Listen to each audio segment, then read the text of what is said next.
Fala pessoal, sejam mais uma vez bem-vindos ao canal Cultura Reformada. Vamos então para mais um vídeo da playlist, não é? Que tá como podcast, eu acabei salvando essa sem querer, nem percebi que eu fiz isso, né?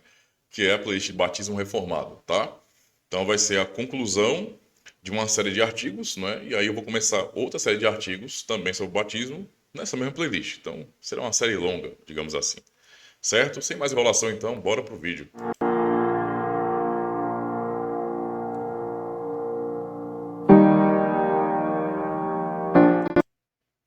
Vamos lá então. Vamos lá então. Ah, tá certo aqui. Você que não tava gravando, não. Fiquei até com medo. Às vezes eu acabo fazendo bobagem, né? Vocês já viram aí. Então tem que tomar cuidado. Ah, vamos para o artigo, então. Discipulando e batizando as nações. Mais um artigo do reverendo Ronald Henkel, né? Tradução de Felipe Sabino. Fala bem assim. Então, o texto, né, base aqui é usado, Mateus 28, verso 19, portanto, ide, fazei discípulos de todas as nações, batizando-os em nome do Pai e do Filho e do Espírito Santo. Vamos aqui ao artigo, então.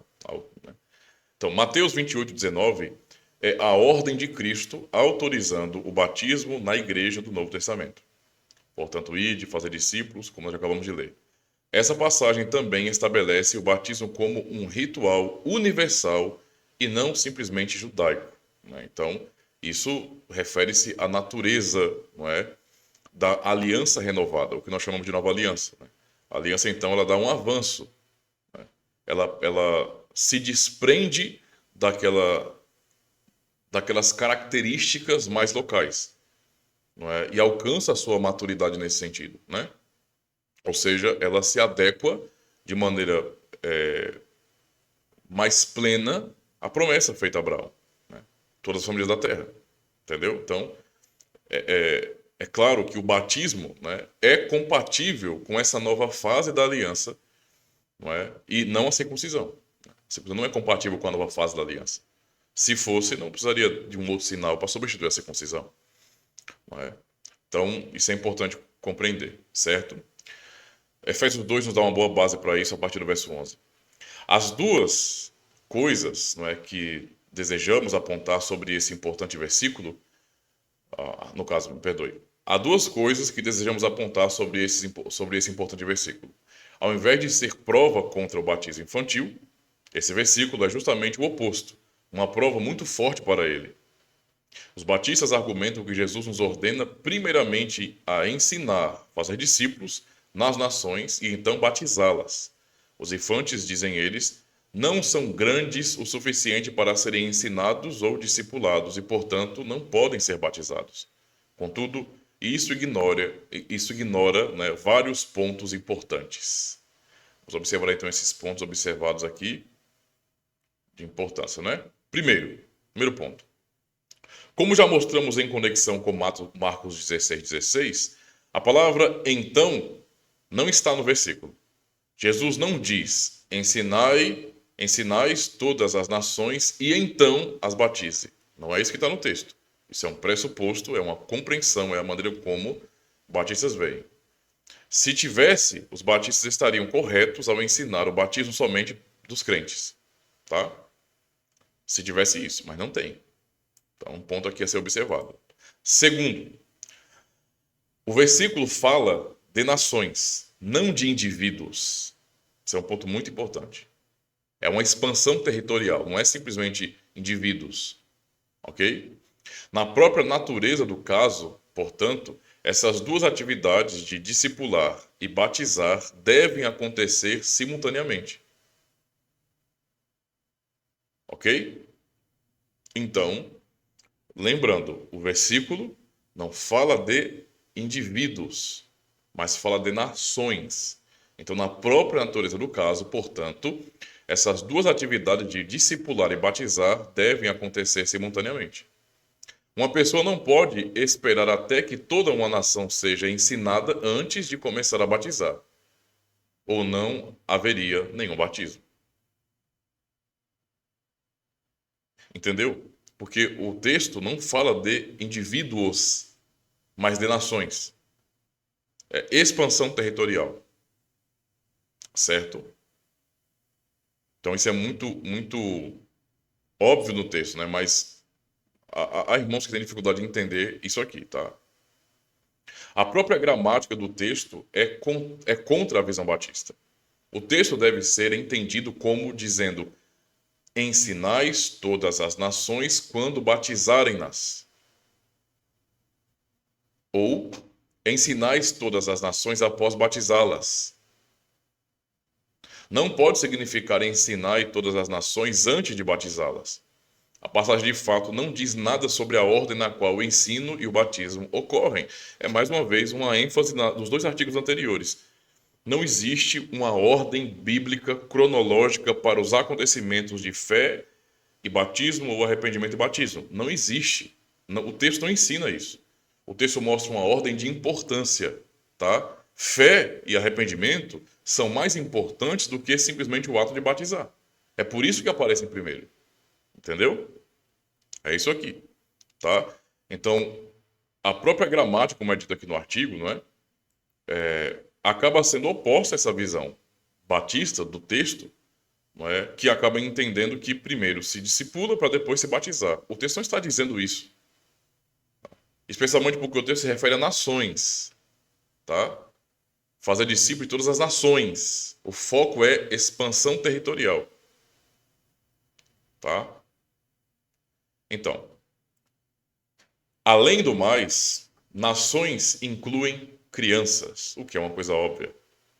É impossível discipular e batizar nações sem também incluir, não é, e batizar as crianças que pertencem a essa nação. Se fosse algo assim, haveria uma, como diria um batista, né? Se fosse para batizar criança, então haveria no texto uma indicação objetiva para batizar criança. Mas eu estou dizendo aqui para vocês que se fosse o contrário, não é? Se o foco realmente fosse excluir as crianças de receber o sinal, então haveria também uma flexão para esse sentido, não é? Ou seja, fazer uma discriminação aqui, para que não haja confusão. Mas não há isso no texto, porque o foco realmente é falar das nações, tá? Então isso é importante notar também. Nem pode ser esquecido que Mateus 28:19 é... Então, isso é importante, né? Eu acho que a análise de um texto de Mateus, não só de Mateus, todo o Novo Testamento, mas Mateus é muito mais enfático nisso, né? É literalmente você pegar um texto onde o autor está realmente, de maneira lógica, organizando o evangelho para mostrar cumprimentos das profecias do Antigo Testamento, tá? Então, nem pode ser esquecido que Mateus 28:19 é um cumprimento, por exemplo, de Isaías 52, verso 15, tá? Que diz assim, Isaías 52, verso 15: assim borrifarás muitas nações, e os reis fecharão as suas bocas por causa dele, porque aquilo que não lhes foi anunciado verão, e aquilo que eles não ouviram entenderão. Então, Mateus 28 é cumprimento disso. Tá? Isso não está claro? Em Mateus, devemos sempre olhar para as profecias do Antigo Testamento que são cumpridas, pois esse é um dos grandes temas desse evangelho. Mateus sempre mostra Jesus como o cumprimento do Antigo Testamento, tá? É só observar os versículos 1 e 2. A escolha mais óbvia para uma profecia cumprida, nesse caso, é Isaías 52, e verso 15. Jesus está dizendo: ide e fazei discípulos das nações, batizando-os, não é? Em nome do Pai, do Filho e do Espírito Santo. Todas as nações. Isaías está dizendo, disse anteriormente a isso, borrifarás todas as nações. Tá? Esse borrifar ou aspergir das nações no versículo em Isaías fundamenta-se sobre a obra de Cristo ao sofrer e morrer pelo pecado. Ao ter seu parecer tão desfigurado, mais do que o de outro qualquer, né, no verso 14, ele borrifa muitas nações. Né?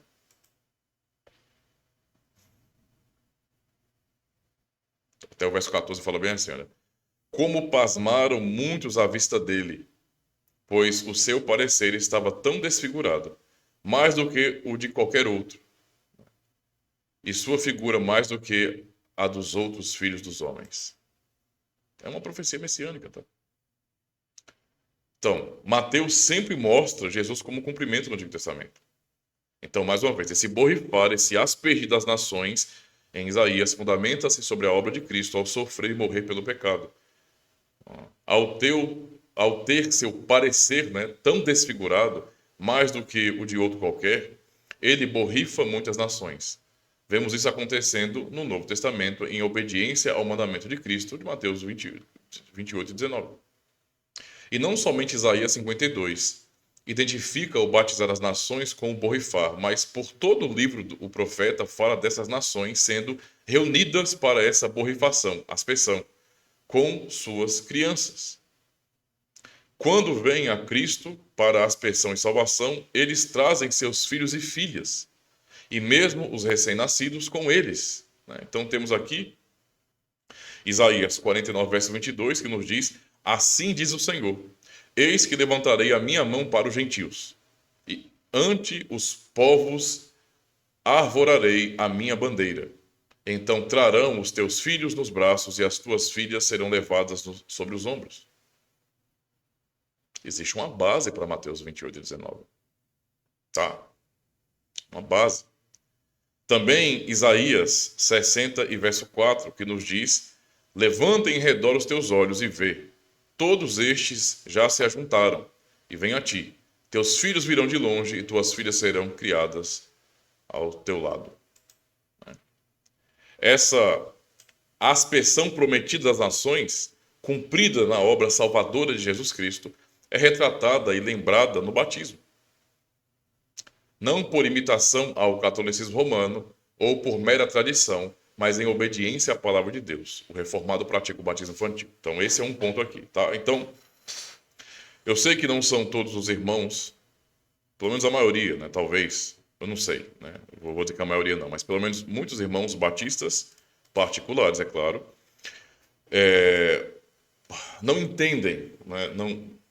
Que nós estamos apenas fazendo um Ctrl-C, Ctrl-V de Roma.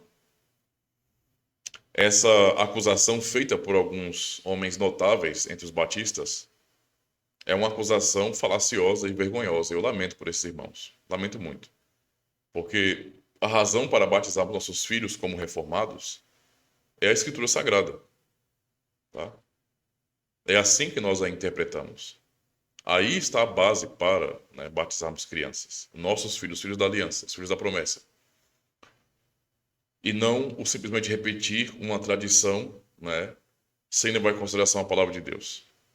Quando batistas dizem isso, eles estão, de maneira muito contraditória, acusando todos os reformadores da mesma coisa. Né? Então, todos cometeram o mesmo erro, erro sancionado e repetido durante séculos, durante quase 2000 anos. Quer dizer, né? No que diz respeito a registro da tradição, estou dizendo. Sem levar em consideração a Escritura Sagrada. Então, quer dizer que Calvino, quer dizer que Lutero, no caso, Zwinglio, Calvino e todos os outros erraram na mesma coisa. Eles não tiveram a percepção de entender, não é, que não devemos copiar Roma.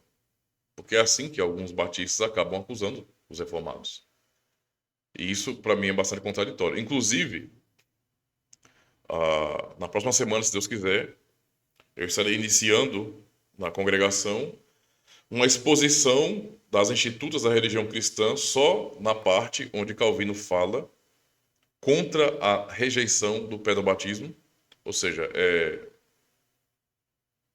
serão 22 páginas das palavras de Calvino contra a atitude anabatista de não batizar os filhos pequenos, né, os filhos dos crentes. E é claro que o que estará lá servirá também para uma reflexão importante para os batistas aqui em nosso contexto, em nosso país, tá bom? Espero que sejam aulas produtivas, mas eu tenho que fazer isso como cristão reformado, né? Então, naquilo que estamos convergindo, vamos nos unir, né? E vamos batalhar juntos. Mas naquilo que é contraditório, né, que é oposto, que é antagônico, vamos batalhar. É simples assim, tá bom? Então, vamos manter a coerência sempre, não é isso? Muito obrigado mais uma vez a vocês pela paciência, né? O artigo foi curto, um artigo de 15 minutos aí, mas que já dá para poder acender, né, na mente a base para Mateus 28 e 19. Não é um texto isolado de todo o resto. Na verdade, nenhuma prática é ali na Bíblia, tá? Tem sentido. Assim como Pedro, no dia de Pentecostes, falar que a promessa é para vós, né, os que estavam ouvindo, e para os vossos filhos, não é uma fala isolada de Pedro. É o mesmo Deus o inspirando, né, ali, falando por meio dele, né, com autoridade, estava cheio do Espírito Santo. Era um judeu, um filho da aliança, naquele contexto, que era uma época de transição. Tá? Então, não são palavras do nada. Há uma razão, há uma base teológica para isso. Né? Então, nós, reformados, não rejeitamos a base teológica, não é? Porque não existe um versículo-chave que diga batize seus filhos. Porque para nós isso é o óbvio, uma vez que a Escritura como um todo nos dá base para isso. Há uma teologia bíblica e seguimos ela. Então não temos essa necessidade de que tenha um versículo-chave que diga quando já foi dito isso antes, né? Em um outro tempo, de uma outra maneira, mas foi dito. E está lá. Eu acabei de ler para vocês aí. Não é só esses pequenos exemplos, né? Porque é só você pegar, por exemplo, a promessa feita a Abraão e estudá-la, a aliança feita com Abraão e estudá-la, para entender isso aí. Tá? Então, todos os sinais estão aí na Bíblia, né? Mas é assim, né? Muito obrigado, então, meus irmãos. Até o próximo vídeo. Até a próxima aula. Então, muito obrigado por ter assistido a mais um vídeo aqui no canal Cultura Reformada. Saiba que você pode ajudar ainda mais o canal Cultura Reformada de duas formas. A primeira delas é se inscrevendo, marcando o sininho, dando joinha nos vídeos que você assistir e deixando um comentário. Isso ajuda bastante no engajamento. E é claro, aquilo que pode fazer a grande diferença é você compartilhar o conteúdo do canal e recomendar nos seus grupos de WhatsApp, de Telegram, em suas redes sociais também, ou seja, espalhar, não é, o canal Cultura Reformada. E a segunda forma para você cooperar com o canal é se tornando um patrocinador. Se você tem julgado que o canal é relevante e tem de fato espalhado a fé reformada de maneira fiel e confessional, também se torne um patrocinador. Aqui abaixo você terá acesso ao QR Code para que você possa me ajudar a comprar mais livros, mais literatura, para enriquecer ainda mais o nosso conteúdo aqui no canal. Valeu, muito obrigado, aproveita e assiste mais um vídeo aí.